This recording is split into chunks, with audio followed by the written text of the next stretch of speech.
Abra sua Bíblia, por favor, no Evangelho de João.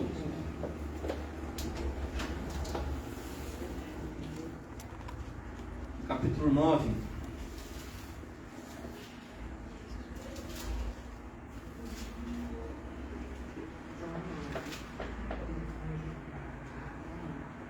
Nós estamos aqui nos domingos já, um tempinho, né, conversando sobre o Evangelho de João e tentando seguir aqui, não obviamente esgotar os capítulos, mas falar um pouco sobre os capítulos do Evangelho de João. E aí lembrando sempre que o Evangelho de João tem uma porta de entrada para o Evangelho, ou seja, uma chave de interpretação que a gente precisa sempre ter em mente ao ler o Evangelho. E essa chave de interpretação eu sei que vocês sabem a resposta. É isso mesmo que vocês estão pensando. É Jesus feito carne. É a encarnação. Jesus feito Deus revelado a nós como ser humano. Como a gente falou aqui nos últimos domingos, isso é tão importante no Evangelho de João, que tão claro, que segundo o Evangelho, olhar para Jesus é olhar para o Pai, né? Aquela conversa que Jesus tem com Filipe. Eu estou com vocês há tanto tempo. Quem me olha, quem me vê, vê o Pai. Isso significa dizer para nós, antes de tudo, e é bom lembrar, que o Evangelho é uma boa notícia, e só é uma boa notícia porque o Deus revelado a nós é o Deus que Jesus apresenta. Que qualquer outra divindade que a gente pode construir nas nossas imagens mentais, se for uma divindade diferente daquela que Jesus apresenta, nós estamos, na verdade, falando não de um evangelho de boas novas, mas sim de uma má notícia. Tá legal? Então, mais uma vez aqui vale ressaltar: olhar para Jesus é perceber como Deus é. Portanto, olhemos para Jesus. Leia os evangelhos, alimente-se de Jesus nos evangelhos, e você vai perceber como Deus é. Tá bom? Mas, dito isso, aqui no Evangelho de João também se ilustra uma controvérsia que há entre um certo tipo de espiritualidade, que é aquela proposta pelos religiosos do templo, pelos fariseus, pelos saduceus, pelos escribas, e uma outra proposta de espiritualidade, que é aquela que vem de Jesus. E o Evangelho de João deixa claro que são duas alternativas opostas. Ou você escolhe uma, ou escolhe outra. Não tem nem termo aqui não. Não pode ficar em cima do muro. Ou a gente está seguindo a lógica dos fariseus, numa teologia e numa espiritualidade farisaica, ou a gente está seguindo a lógica de Jesus. E o Evangelho faz questão de colocar isso muito em claro, muitas claras aqui, quando, por exemplo, usa antíteses, né? Palavras contrárias, para dizer o seguinte: olha, vocês, fariseus, vocês são das trevas, vocês são do mundo, o mundo aqui entendido como sistema. Eu, Jesus, sou da luz, eu sou lá do alto, vocês são aqui de baixo. Há todo um processo de oposição, a tal ponto que no capítulo 8, a gente falou aqui no capítulo, domingo retrasado, sobre a mulher pega em flagrante adultério, lembra? E nós falamos como esses fariseus aqui, embebidos por essa espiritualidade doentia e adoecida, se tornam assassinos, né? Eles querem matar aquela mulher. E o Evangelho de João, no capítulo 8, Jesus vai dizer para essas pessoas, para esse tipo de personagem, mesmo pedigree, esses religiosos, vai dizer para eles o seguinte: vocês são filhos do diabo, que o diabo foi homicida desde o princípio. Vocês são filhotes dele, porque toda vez que a gente quer assassinar alguém, simbolicamente ou literalmente, nós estamos fazendo o trabalho do diabo. Por isso que Jesus, lá, ao expulsar os acusadores daquela região, aquele local onde a mulher estava, ele pergunta à mulher: onde estão os teus satanases, em grego, né? Onde estão os teus diabos, os teus acusadores? Porque esse é o papel do diabo. E quando a gente vive para acusar os outros, nós fazendo parte desse ministério diabólico. Tá? Então fiquemos atentos a isso. E aqui no Evangelho de João, ele vai dizer com muita clareza: vocês, fariseus, vocês têm demônios. E, cara, como isso é problemático, gente, porque olha só, alguém que lê a vida em nome de Deus, mas está tão cheio de perspectivas diabólicas, é alguém que vai fazer um mal enorme às pessoas. Enorme. Como o Blaise Pascal disse certa vez, de todos os homens maus, o religioso é o pior deles. Por quê? Porque ele faz o mal em nome de Deus. Não é isso? Hoje, inclusive no Brasil, a gente está vivendo uma coisa muito louca, que é pensar gente supostamente seguidora de Jesus como gente que odeia, como gente que é armada até os dentes. Tem fotos nas redes sociais de pastores com armas. Eu me espanto com essa capacidade de reinvenção do evangelho que eles estão criando, né? É muito louco. Um pastor conhecido de uma grande igreja, conhecidíssima, o seu ministério de louvor inclusive, disse que, ora, se Jesus fosse para uma guerra, você acha que ele ia levar pão? Ele ia levar uma arma. Caramba, eu fico pensando que tipo de Bíblia esse pessoal está lendo. Deve ser uma versão muito própria. Porque na leitura que eu faço da Bíblia, sim, Jesus ia para a guerra levando pão, para dar pão às pessoas famintas, para alimentar e cuidar das pessoas que estão vítimas da guerra. Mas enfim, esse tipo de espiritualidade satânica se faz presente também no nosso meio hoje. Por isso é importante que a gente consiga discernir bem quais são as características dessas pessoas, para que a gente possa olhar talvez para nós mesmos e perceber se talvez a gente não está caindo nisso. Tá bom? O teólogo José Maria Castillo tem um livro excelente, que eu não me canso de recomendar, chamado Deus e Nossa Felicidade. Depois você procurar no Google, Deus e Nossa Felicidade, do José Maria Castillo. Vale muito, muito, muito a pena. E tem um capítulo lá chamado Matar o Fariseu. Ele diz assim, é preciso matar o fariseu, porque esse fariseu está na contramão da lógica do Evangelho. Mas ele termina o capítulo dizendo, pois bem, onde esse fariseu está? Olhemos para dentro de nós primeiro. Há um fariseu em nós. Matemos esse fariseu que há em nós. Legal? Dito isso, aqui no capítulo 9, a gente tem mais um exemplo de quais são essas características desses personagens que estão profundamente endemoniados sem saber. São gente do diabo, falando em nome de Deus. Então vamos ler o capítulo 9. E é o capítulo que eu quero ler, o capítulo todo. Tá? Vale muito a pena esse capítulo.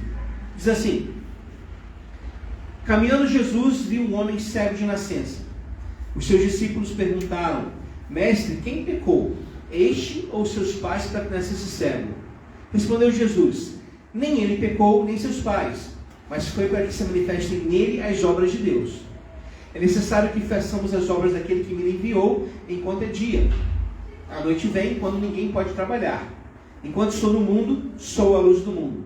Dito isso, cuspiu na terra e, tendo feito lodo com a saliva, aplicou os olhos do cego, dizendo-lhe, vai, lava-te no tanque de Siloé, que quer dizer enviado.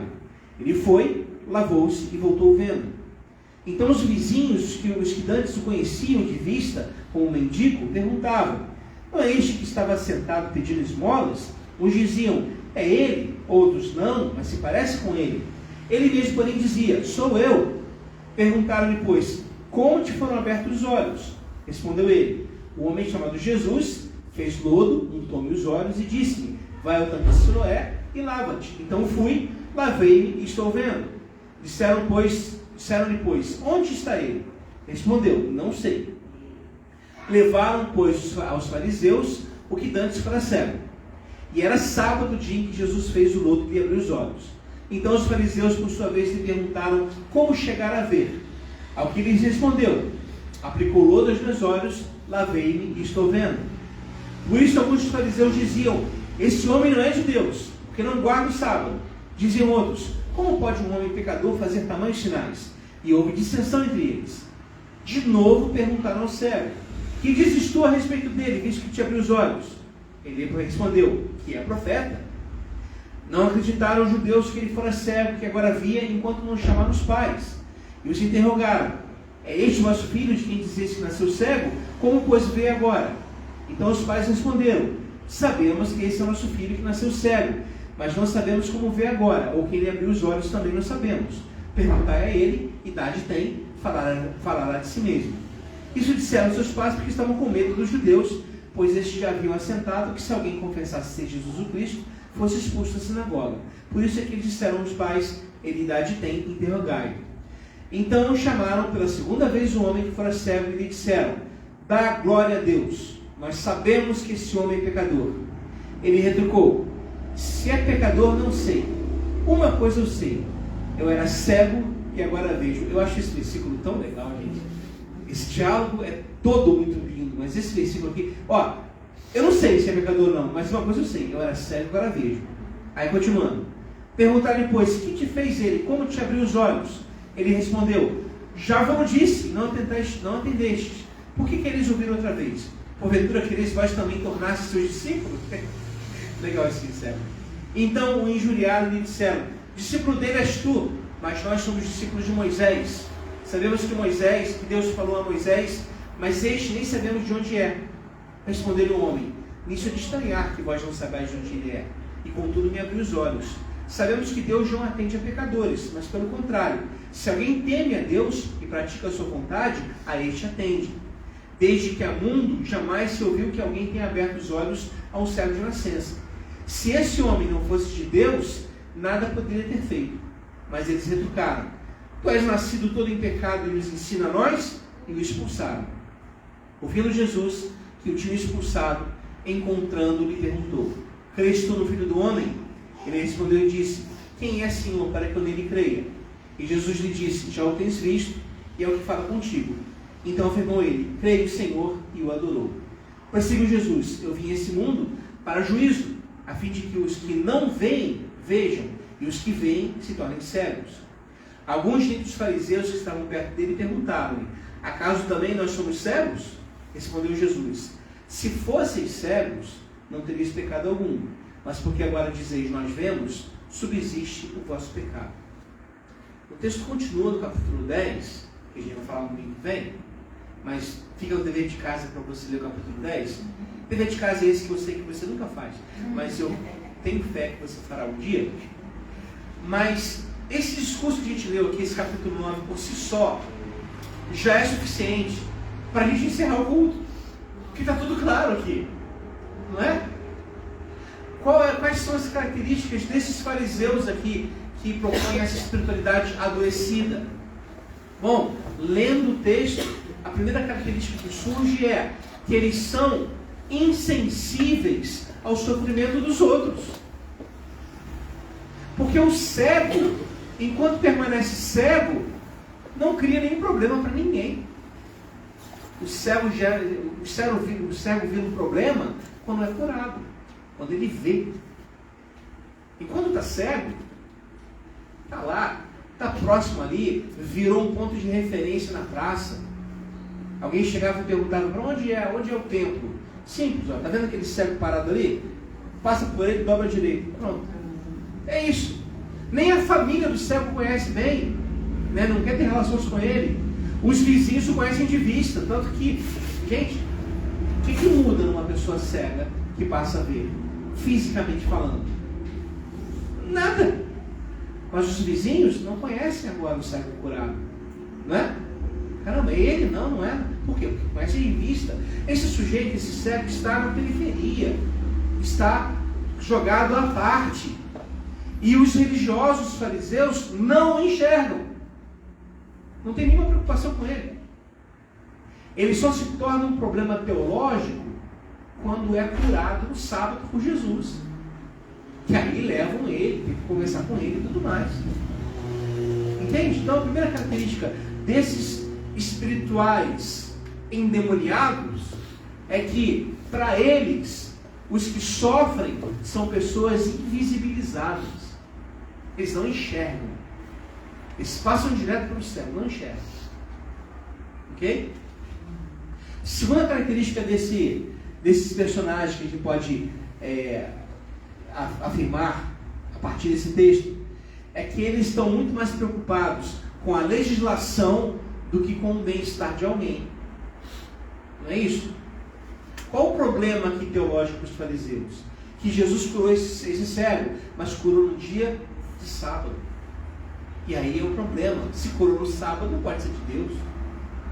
Olha só como é que eles avaliam as coisas.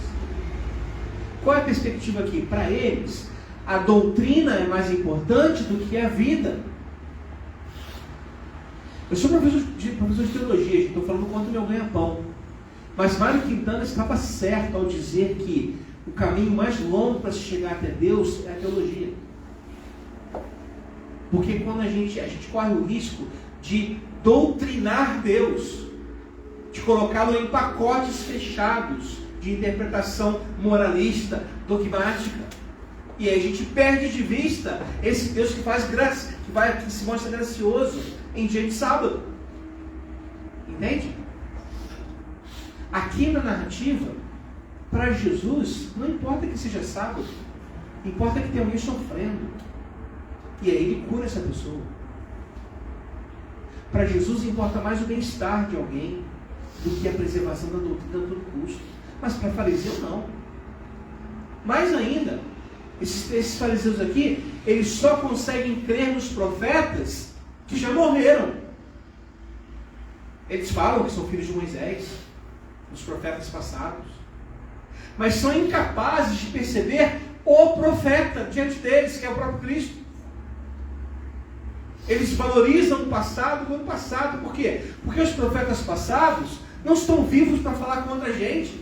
Então a gente pode levantar obstáculos para eles. Dizer, olha, a gente observa isso. Olha que coisa louca. Um dos aeroportos, uma das cidades mais racistas dos Estados Unidos, tem como nome do seu aeroporto o nome de Martin Luther King Jr. Martin Luther King Jr. é um profeta que foi assassinado porque lutou a favor dos direitos civis para negros e brancos dos Estados Unidos, na década de 40 e 50. Foi assassinado. Depois você colocar lá no Google o último discurso de Luther King, você vai perceber que ele, inclusive, fala em tons proféticos. Ele fala assim, eu já vi a terra prometida, eu posso morrer em paz. Naquela noite ele é assassinado. Um profeta que é valorizado porque já morreu. Numa cidade extremamente racista. E é assim que os religiosos agem. Os profetas são instrumentalizados para garantir que eles permaneçam bem. Que esses fariseus permaneçam bem. Então quem é Moisés? Moisés é o nosso pai. Moisés é o criador aqui do templo. Mas Moisés é a nossa base de doutrina, etc. Se Moisés tivesse vindo naquele momento ali, Moisés estaria chamando a atenção esses fariseus. E aí os fariseus certamente diriam o que de Moisés? Esse cara é um herege. Porque é assim que funciona. Jesus aqui, na lógica dos fariseus, não pode ser profeta. Por quê? Porque esse cara está curando no sábado, esse cara está se importando, né, com a doutrina. E aí a gente vai seguindo aqui a narrativa, a gente vai percebendo que esses fariseus, eles são profundamente, há sobre eles uma impossibilidade de aceitar Jesus como sendo enviado de Deus. Sabemos que Deus falou a Moisés, mas esse aí a gente nem sabe de onde ele é. Não é isso que é o texto? Pois bem, o que Jesus faz então com esse cego? Agora, a outra proposta de espiritualidade, de Jesus, tá? Como é que Jesus age? A primeira coisa que ele faz, ele enxerga o cego. Ele vê. Nós somos chamados a vermos as pessoas. Ver, enxergar, entende? É muito mais do que conhecer, é enxergar, é perceber, é ver as pessoas que estão invisibilizadas na nossa sociedade. Tem um professor de sociologia, doutor, que a tese de doutorado dele, você deve ter visto isso, ele foi no Jô Soares há muito tempo atrás. Ele fez a seguinte tese, está trabalhando grupos invisibilizados em ambientes urbanos. Ele, professor na universidade, ele se fantasiou de lixeiro, né, de responsável pela limpeza do local, e ficou trabalhando durante meses naquela universidade onde ele trabalhava, e ninguém o conheceu. E não estava disfarçado, só com roupa diferente. Ninguém o conheceu. E ele estava lá afirmando, tá vendo? Essas pessoas são invisibilizadas. Nosso papel como igreja, gente, é enxergá-las. Enxergar os cegos no caminho. Ok? Mais ainda, Jesus não aceita uma pecaminosidade atribuída a alguém. Porque quando lá eles encontram aquele cego de nascença, a primeira pergunta que os discípulos fazem é: mestre, quem é que pecou? Ele ou os seus pais? Para que ele nascesse cego? Por quê? Porque na lógica dos discípulos, se há pecado na vida é porque alguma coisa de errado fez. Ele ou os pais. Mas Jesus ignora isso. Não é nem ele nem os pais. Isso não tem nada a ver. Esquece esse assunto. Ele vê a pessoa como indivíduo e aí chega até ele e cura o cego.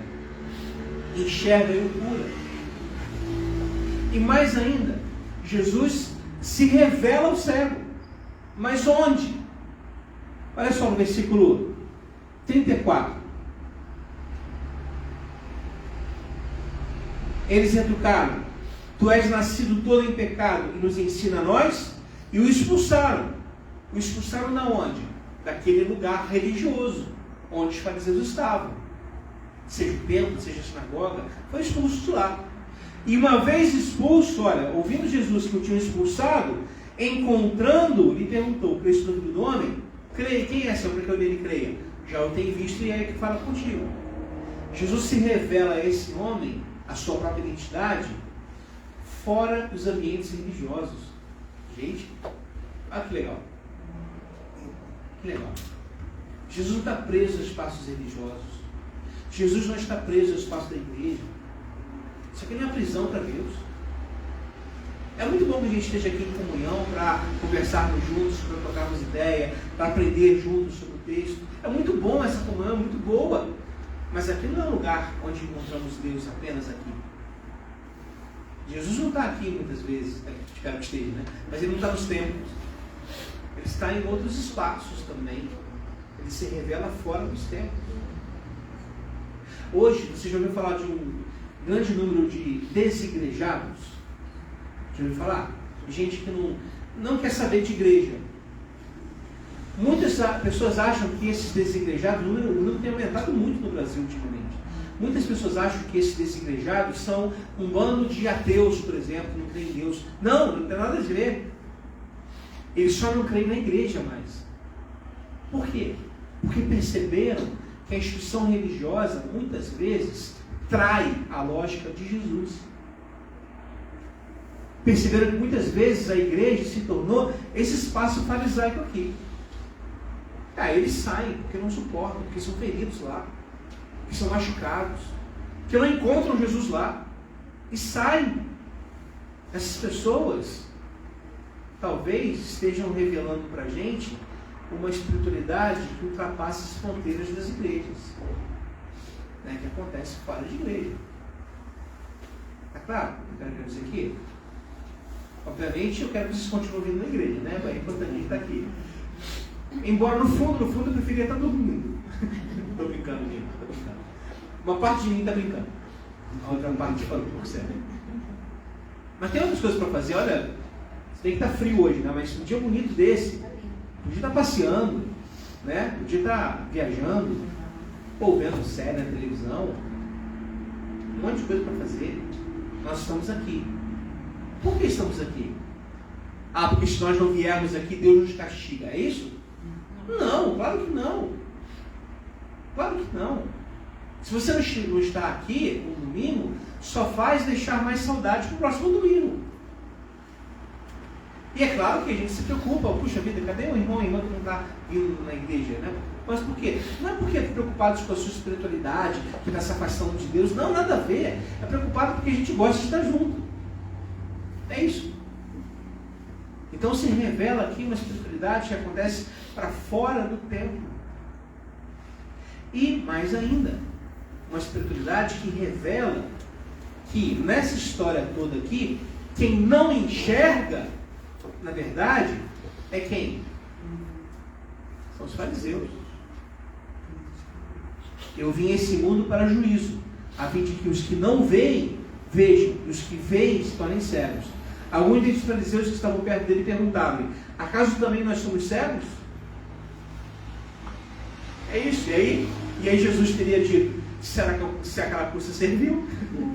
Ele não fala isso porque não é o jeito dele falar, mas ele diz, se fosse cego, não teria esse pecado. Mas agora, como vocês dizem que nós vemos, subsiste nosso pecado. É uma releitura, é uma inversão de propostas aqui de espiritualidade, que inclusive vai se concluir no capítulo 10, quando Jesus fala o quê? Como é que é o texto mesmo? Sem ler a Bíblia aí, e cita de memória, veio para roubar, como é que é? Diz para mim. Quem? O inimigo. O inimigo? É? Quem é esse inimigo? Na minha inimiga, mas acho que é o meu, mas é ladrão. Então, quem é esse ladrão? O senhor já falou que te ama. Oi? Já falou, Que não se dá. Esse ladrão aqui, que a gente vai falar um pouquinho mais detalhes, esse ladrão são os fariseus. Eles que vêm para roubar, matar e destruir. Se a gente ler o contexto, é isso. Não tem nenhuma citação de diabo aqui. São os fariseus endemoniados nesse sentido, os fariseus repletos de Satanás, que se tornam eles mesmos pedras de tropeço na caminhada para muita gente. Não sejamos assim, gente. Matemos o fariseu que há dentro de nós, em nome de Jesus. E em nome de Jesus, vamos aprender com Jesus como agir com os outros e na vida. Amém? Porque esse Jesus, ele nos enxerga, sabe? Ele nos enxerga. A situação que você está vivendo, não importa, ele te enxerga. Ele não deixa você sozinho. Sabe quando diz o texto que coloca os teus problemas nas palmas das minhas mãos, a tua vida na minha mão? Deus não coloca assim na mão e de repente está assim, e aí escorregou? Não, ele está firme. Diz lá o texto, os teus muros estão continuamente nas minhas mãos. O que são muros nesse sentido? As tuas dificuldades, as tuas barreiras, os teus problemas estão nas mãos de Deus. Porque Ele segue com a gente, porque Ele nos enxerga, Ele nos vê. Isso é muito legal. Essa espiritualidade brota aqui do Evangelho nesse sentido. Amém? Deus nos ajude em nome de Jesus a sermos como Jesus nesse sentido e a rejeitarmos a proposta farisaica. Porque essa proposta farisaica, aí sim, ela é diabólica. Amém? Vamos orar? Senhor, nós te louvamos pela tua palavra, te louvamos pelo teu cuidado com nós, conosco, com a tua presença nesse lugar, com a tua graça que derramaram sobre nós. Te louvamos, Senhor, por tudo que o Senhor tem feito em nossas vidas. E nós te pedimos agora duas coisas, Senhor. Em primeiro lugar, Senhor, que todo farisaísmo que existe em nós ainda possa ser agora curado pelo Senhor, retirado de nós pelo Senhor, em nome de Jesus. Que o Senhor nos ajude, em segundo lugar, a ver a vida com teus olhos, a enxergar as pessoas que precisam, a enxergar os outros, a perceber as suas dores, as suas crises, a enxergar os cegos na caminhada, que nós possamos ajudar, em nome de Jesus, no poder do Espírito de Deus, para que essas pessoas enxerguem. Nos ajude, Senhor, a criar consciências críticas no lugar de consciências alienadas. Nos ajuda a criar gente que pensa no lugar de gente que apenas segue como rebanho. Nos ajuda, Senhor, a, em nome de Jesus, desenvolver maturidade em nós e nos outros, em nome de Jesus. Nós pedimos isso tudo, agradecendo pela tua presença aqui, pela tua graça, no nome de Jesus de Nazaré. Amém e amém, irmãos. Amém? Deus te abençoe em nome de Jesus. Que o amor de Deus, que a graça de Jesus, que o consolo do Espírito Santo sejam com todos hoje e sempre, em nome de Jesus. Amém. Amém? Não saia sem dar vários abraços em todo mundo que está aqui. Sejam muito bem-vindos mais uma vez. E domingo que vem temos mais.